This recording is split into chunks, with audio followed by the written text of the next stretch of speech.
Bună seara, bine ne-am regăsit dilemele zilei și în această seară politică. Nu ne-am mai aplecat de foarte mult timp asupra politicii, așa că în această seară o să-i dedicăm o ediție întreagă.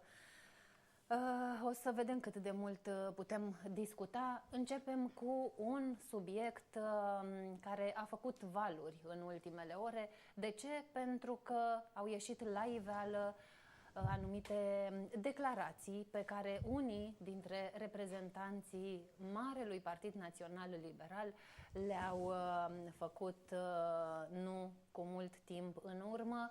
Este vorba de unul dintre liderii fostului Partid Național Liberal, care a transmis colegilor într-o întâlnire că le-a cam dat țeapă celor de la vechiul Partid Democrat Liberal. Nu se mai iubesc cele două formațiuni politice, nu mai sunt apropiați liberalii și democrat-liberalii, așa cum erau în urmă cu câteva luni. Ce se întâmplă cu noul și marele Partid Național Liberal, adică formațiunea politică aflată în opoziție, care se vrea a fi cel mai mare partid de opoziție, cel care ar trebui să combată PSD-ul lui Victor Ponta. Victor Ponta, premierul, care în această seară și-a făcut timp să și răspundă, bineînțeles, și să ia în zeflemea ceea ce se întâmplă la Partidul Național Liberal. În această seară, la dilemele zilei, doamna Mădălina Ciolocoi, vicepreședinte al Organizației de Femei a Partidului Național Liberal. Bună seara, mulțumesc pentru prezență. Bună seara și vă mulțumesc și eu pentru invitație. Și domnul Dan Vâlceanu, copreședinte al Partidului Național Liberal Gorj. Mulțumesc și dumneavoastră pentru participare. Aș vrea să ascultăm mai întâi acea declarație pe care a făcut-o Teodor Atanasiu, unul dintre liderii, spuneam, sau unul dintre greii Partidului Național Liberal vechi, într-o întâlnire cu colegii de la PNL, aripa vechiului Partid Național Liberal, din care reiese că tot ceea ce s-a întâmplat înainte de ultima campanie electorală a fost doar, ca să spunem, să folosim un termen suburban, ne permitem și noi odată măcar, a fost mai de cartier, așa. Adică le-au cam dat țeapă domnilor de la Partidul Democrat Liberal. De ce nu au ripostat cei care erau alături de Teodor Atanasiu? Pentru că erau și alți membri de seamă ai vechiului Partid Național Liberal. Încercăm să aflăm, dar dacă au pregătit materialul colegii mei să-l ruleze, este și titrat, pentru că nu se aude foarte bine înregistrarea. Trebuie să spunem că sursa este site-ul pesurse.ro. Fără PD nu câștigam. Corect. Ne-am știut de nas și am făcut să putea. Da? Altfel nu se putea. Altfel nu se putea. Vă mai spun un lucru. Am făcut-o, eu zic, deștept. Iar dacă nu le județ în Alba, în distința de Inerdomune. Am făcut deștept de ce? Iar gândiți-vă că am avut o fuziune paritară în care noi am dat numele partidului, de la partidului, candidatul la președinția partidului și ei ne-au dat sediu. Și ei nu interpretă, apropo, să zic. Da? Și ei ne-au dat sediu. Lucrează de să funcționeze. Gândiți-vă că avem 28 de județe în care noi conducem. În fuziunea asta paritară. Da? Mai mult de atât luptea mulți. Eu vă spun că le-a dat și iluzia că să aibă primul ministru, nu o să mai aibă, să dau un scris. Că nu o să mai aibă. Nu-i corect deloc, dar nu poate. Dar nicio resură. Și nu-i corect, dar e corect dacă ai primul ministru, vă spun mâine faci și voi cei care. Voi sunt copreședinți și voi. Da, nu corect.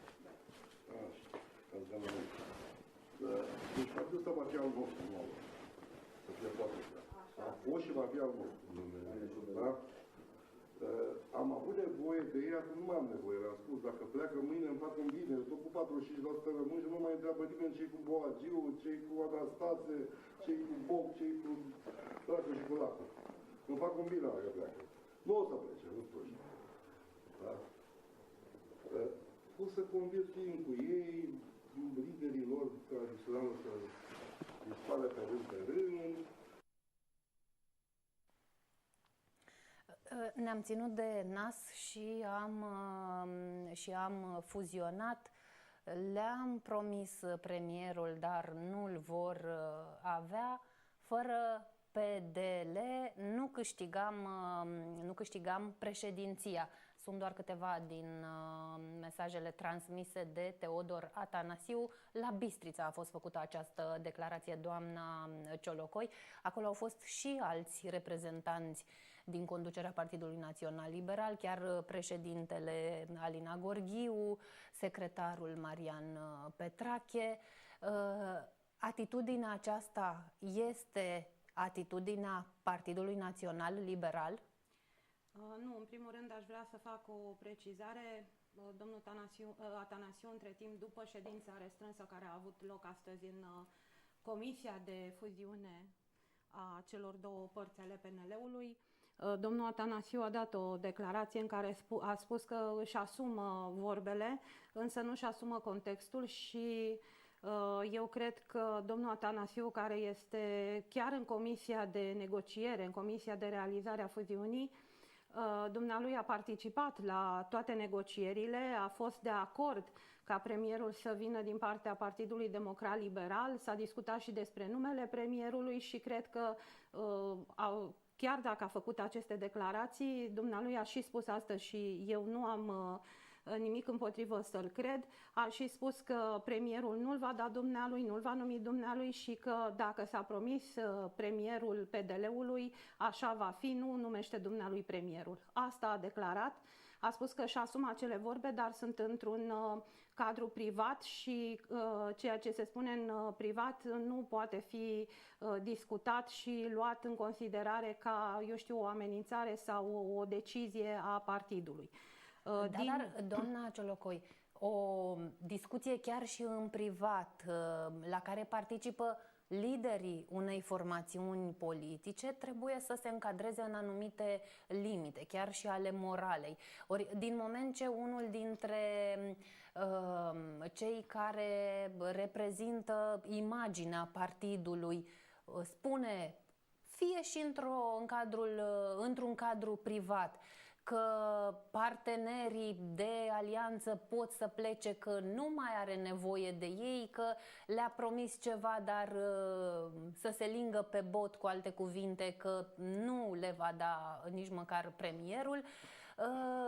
Nu știu dacă este o atitudine corectă de lider. Spuneam, un lider trebuie să-și asume în orice cadru atitudinea pe care o are. Da, mai ales când este conștient că poate fi înregistrat și că poate deveni deliciul adversarilor politici, pentru că deja PSD-ul a intrat pe lungimea de undă și am văzut comentarii malițioase chiar ale premierului, care s-ar bucura dacă acest mare PNL nu s-ar realiza și nu și-ar realiza scopul acela de a veni la guvernare și de a câștiga și alegerile lui 2016. Deci eu încă o dată vreau să spun, sunt aici în calitate de membru al Partidului Național Liberal, Partidul Național Liberal Mare, și cred că fuziunea se va realiza așa cum s-au stabilit etapele și în termen și cred că Partidul Național Liberal are toate șansele să acceadă la guvernare, chiar dacă au existat și astfel de întâmplări. Încă o dată vă spun, nu vreau ca tensiunile create de această înregistrare, care e posibil să fie și ilegală, pentru că a face o înregistrare într-o discuție, a unei discuții private, eu cred că trebuie să ai acordul părților care participă la această discuție. Cred că există un articol de lege. Nu cred că acea întâlnire a fost în dormitorul sau în sufrageria domnului Atanasiu. Sigur, există anumite specificări ale legii cum ai voie să faci acea înregistrare. Însă, pentru a nu pune foarte multă... Poate că cel sau cea care a făcut înregistrarea voia să o folosească pentru a o arăta colegilor de partid, poate era de la o filială mai mică și voia să le transmită mesajul liderilor. Și nu cred că acesta a fost mesajul. Cred că ar reuși să-l transmită. Nu, cred că intenția celui care a făcut înregistrarea, eu personal, cred că intenția a fost aceea de a destabiliza relațiile din interiorul Partidului Național Liberal și cred că la nivel de filiale este nevoie de mult calm și cumpătare, să adică nu mai punem și noi... colegii că ar vrea să... Nu, eu vreau să vă spun că nu o să fac comentarii... alianța pe butuci? Nu, eu vreau să vă spun că nu o să fac comentarii la nivelul filialei care, cum să vă spun, să pună o presiune în plus sau să creăm discordie la nivelul filialelor, pentru că aici se știe că s-a dus o muncă, la fel ca și la centru, s-a dus o muncă foarte, foarte bună și organizată în alegerile prezidențiale și nu cred că trebuie să dăm acum, eu știu, curs bucuriei adversarilor politici. Eu de asta vreau să vă spun că nu fac prea multe comentarii. Eu m-aș bucura dacă lucrurile la nivel central s-ar lămuri până la urmă. Domnul Atanasiu a și spus că dumnealui va merge în continuare în această echipă și că nu are nimic până la urmă împotriva a ceea ce s-a hotărât în Comisia de Fuziune. Deci cred că până la urmă lucrurile, eu știu, se vor lămuri la nivel central. De la nivelul organizațiilor, eu cel puțin cred că nu trebuie să facem presiuni și să ne agităm, pentru că orice agitație a noastră în acest sens înseamnă bucuria adversarilor politici. Dumnealor și-ar dori ca eu și cu domnul Vâlceanu astă seară aici să ne aruncăm ceva așa mizerii ca să exacerbăm tot ceea ce s-a spus acolo. Eu consider că domnul Atanasiu este în continuare un membru de bază al noului PNL, consider că și-a făcut datoria și în campanie, consider, nu-l apăr, dar vă spun ceea ce a făcut și nu știu dacă prin aceste vorbe dumnealui trebuie să-i ștergem cu buretele toate meritele din campanie, mai ales că a lucrat foarte bine și cu domnul Blaga în campanie. Eu știu pe Atanasiu ca un bun organizator, exact cum este domnul Blaga, mai puțin, deci mai bun organizator și mai puțin ieșit în față la comunicare și eu sunt convinsă că domnul Atanasiu se va conforma deciziilor partidului.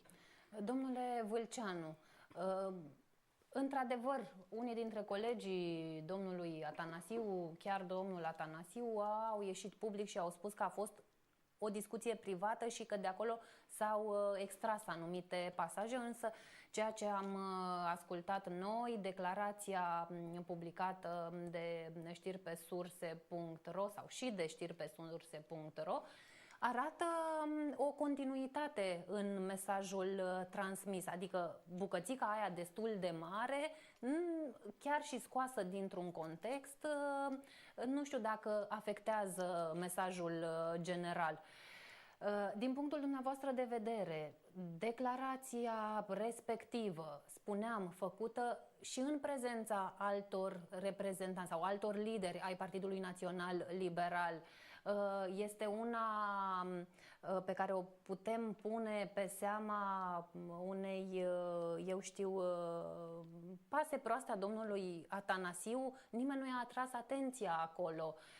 Nimeni nu a ieșit ulterior să spună că, într-adevăr, domnul Atanasiu, nu știu, era obosit, era fericit, era dus cu pluta. Nimeni nu a încercat să îl scuze într-un anumit fel. A fost o tăcere. Într-adevăr, în această după-amiază au ieșit câteva voci, dar palide. Cum putem traduce acea declarație? Vreau să vă spun că, exact ca și în cazul doamnei Ciolocoi, nu face niciun fel de plăcere să comenteze asemenea declarații. Și mă bucur că e o chestiune care ne provoacă la toți membrii, indiferent de partidul din care provenim, aceeași senzație de neplăcere că trebuie să comentăm așa ceva. Dar sunt, iată, lideri care... Corect. Spun că pe de altă parte, trag clapa adversarului. Eu vreau să vă spun un lucru. De vitejii din astea, ca a domnului Atanasiu, sunt sătul. Am văzut de atâția și atâția, inclusiv fără pe la Gorj, viteji, unul mai important decât altul, care, pentru a nu știu, brava în fața colegilor, vin și spun tot felul de chestiuni pentru ca, eu știu, în urma discuției pe care o au cu colegii să vină să spună: domne, și Atanasiu ăsta, domne, ce băiat inteligent e ăsta, de ce s-a gândit el, ce... Nici de cum, ceea ce spunea domnul Atanasiu, acolo nu s-ar fi putut vreodată întâmpla. Dar brava probabil în fața colegilor. De altfel, că mă întrebați de ce n-a reacționat Alina Gorghiu sau Petrache. Ce să-i spună de față cu colegii? Atanasiule, las-o că măcăne. Nu, ar fi putut să-i spună: domnule Atanasiu, este punctul dumneavoastră de vedere. Aici sunt reprezentanții ai mai multor organizații sau filiale care pot transmite acest mesaj. Îl puneau într-o situație neplăcută, probabil n-au vrut să facă lucrul ăsta. Dar, până la urmă, nu cred că trebuie să judecăm pe Petrache sau Alina Gorghiu, pentru că ei n-au spus lucrurile pe care le-a spus Atanasiu. Le-a spus Atanasiu. Din punctul ăsta de vedere, eu cel puțin am fost neplăcut, surprins de declarațiile astea sau de discuția pe care a avut acolo, pentru că vreau să vă spun ceva. Eu consider un lucru periculos și sunt convins că dacă era alt parlamentar și nu Atanasiu, acum era deja istorie. Dar pentru că vorbim de Tase Atanasiu, da, prim vicepreședinte al partidului, a fost iertat. În general, oamenii cu funcții în pentru că sunt PNL convins, sunt iertați, domnule Vâlceanu? Vorbesc de un lider de vârf. Pentru că dacă era unul cu o funcție mai mică, sigur era istorie acum. Dar vreau să vă spun altceva. Nu mă deranjează bravada asta decât dintr-un singur punct de vedere. Că induce unei părți a partidului senzația că trebuie să se bată cu colegii.